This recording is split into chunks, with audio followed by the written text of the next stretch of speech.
2 minutes, take a vote, please.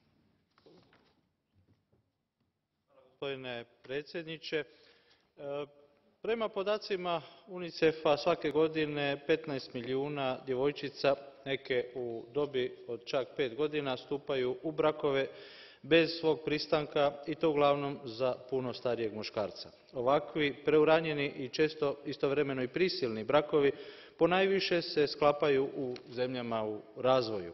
Čak 1 od 3 djevojčice ispod 18 u zemljama u razvoju stupa u takav preuranjeni brak.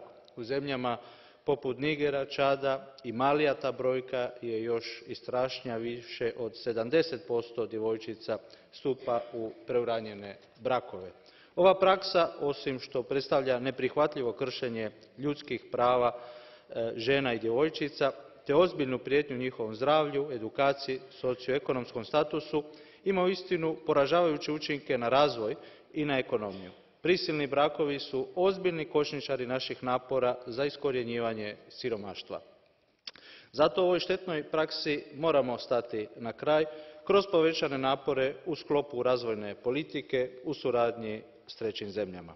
Ove godine imamo jedinstvenu priliku staviti žene i djevojčice u centar globalnih razvojnih napora, što je Parlament i tražio u rezoluciji o stajalištima Europske unije unutar pregovora novog razvojnog okvira nakon 2015. godine, kada smo poslali jasnu poruku da žene i djevojčice moraju biti u centru razvojnih napora jer tako možemo zaustaviti krug siromaštva prije nego li počne.